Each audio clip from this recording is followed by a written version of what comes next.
チーム陸流大全、パート6、青島さん編第2部。世界一になったペアには、華やかな表彰台の裏で、誰にも見えにくい長い時間と、たくさんの人の献身がありました。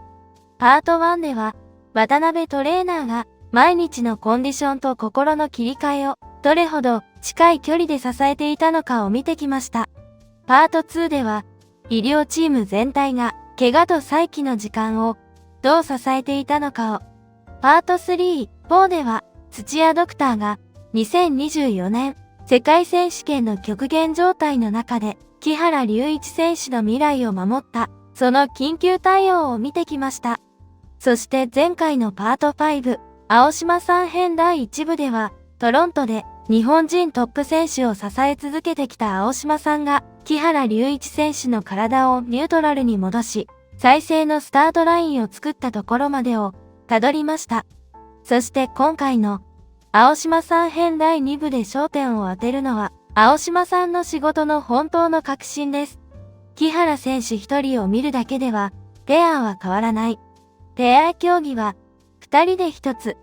その視点に立ったとき、青島さんの施術は、ただのメンテナンスではなく、陸流の滑りそのものを、整える仕事へ変わっていきました。今回は、三浦璃来選手も含めて、陸流を見るようになった流れ。床の上でペアの動きを再現して、問題を見抜く独自のアプローチ。そして木原選手が、三浦選手へのケアを覚えるまでの物語を、丁寧に辿っていきます。それでは、温かいお飲み物でも片手に、ゆったりご覧ください。第1章。木原選手だけを治療しても限界があった。木原選手の体が少しずつ整い始めた時、青島さんはあることに気づきます。木原選手だけを治療していても限界があるということです。ペア競技では、一人の不調がそのままもう一人の負担になる。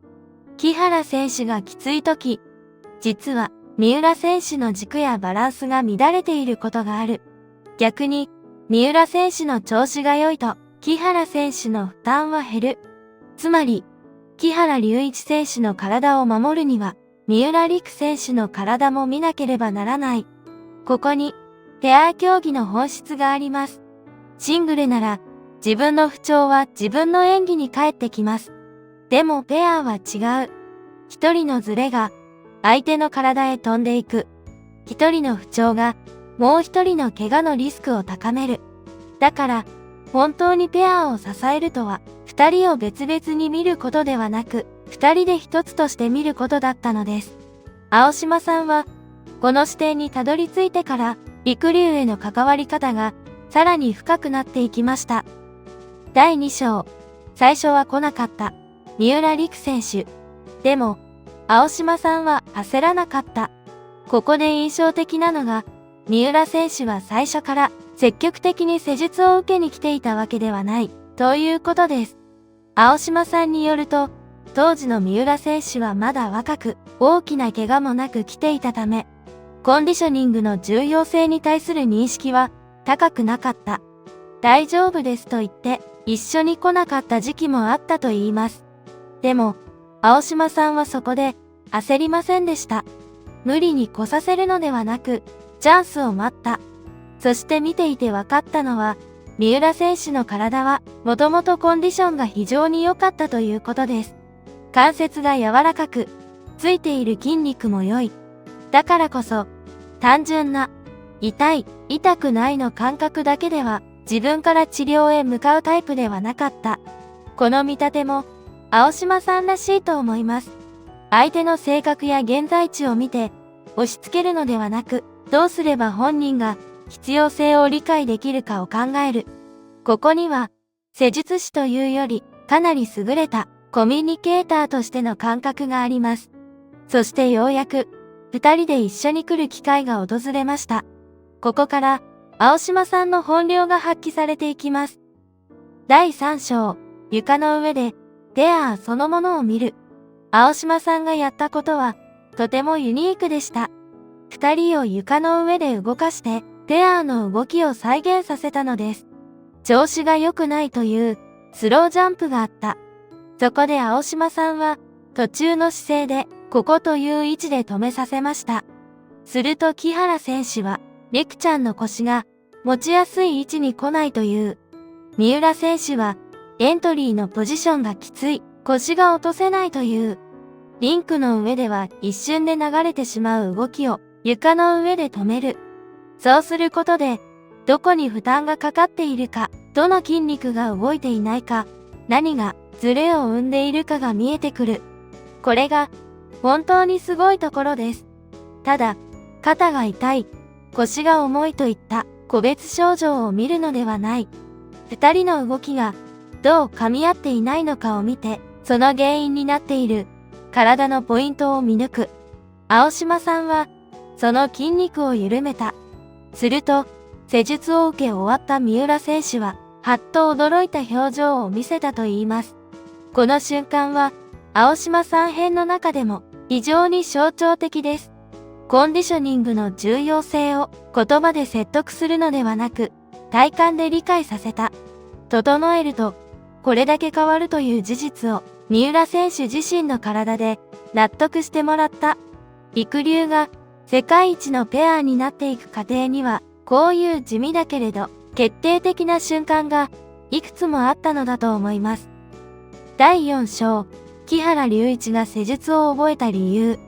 絶対に落とさないを現実にするために、青島さんのエピソードの中でも特に強いのがここです。青島さんは木原選手に三浦選手への施術を覚えさせています。アイシングのやり方、筋肉のほぐし方、どこをどう触ればいいか。それを一つずつ伝えていった。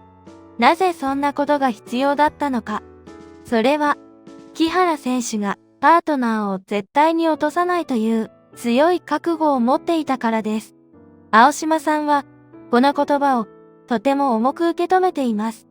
絶対に落とさないとは、ただ気合の話ではない。バランスを崩したパートナーを空中で支え、自分も崩れた中で、二人分の体重を受け止めるということ。受け身が取れなければ、二人とも危険になる。つまり、本当に命がけの覚悟です。その覚悟を、青島さんは深く理解していた。だからこそ、自分がいない時でも、木原選手が対応できるように、ケアの技術を託したのです。ここで見えてくるのは、青島さんの施術が単なる治療ではなかったことです。それは、木原選手の覚悟を支える実務でもありました。そして、りくりゅうの強さは氷の上だけで完成していたわけではない。リンクの外で、相手の体を理解し、守るために、自分ができることを増やしていく。その積み重ねの中でも作られていたのです。ここまで見てきたように、青島正さん編の第2部は単なる施術の話ではありません。木原選手だけを見るのでは足りない。ペア競技は2人で1つ。その本質を青島さんがどう見抜き、どう支えていったのかという物語でした。最初は来なかった三浦選手にも体感でコンディショニングの意味を理解してもらい、床の上でペアの動きを再現してズレを見つけ、木原選手には三浦選手へのケアまで託していく。そこまでして、ようやく二人で一つのペアに整っていく。この仕事の細かさと深さがりくりゅうの土台になっていたのですね。けれど、青島さんの凄さはまだここで終わりません。二人が世界王者になるその先まで、リズムを崩さず、調子に乗らず、もう一段、上へ行くための準備まで見ていました。次回の、青島さん編第3部では、世界王者の後も崩さない準備と、青島さんが共有していたチームマインドの物語へ入っていきます。ただ体を整えるだけではない、青島さんの哲学が、そこに見えてきます。ぜひ、続けてご覧ください。いいねと、チャンネル登録をいただけると、次回の動画の通知が届きますので、ぜひお願いいたします。メンバーシップも、ぜひ応援いただけると、とても励みになりますので、どうぞよろしくお願いいたします。ご視聴ありがとうございました。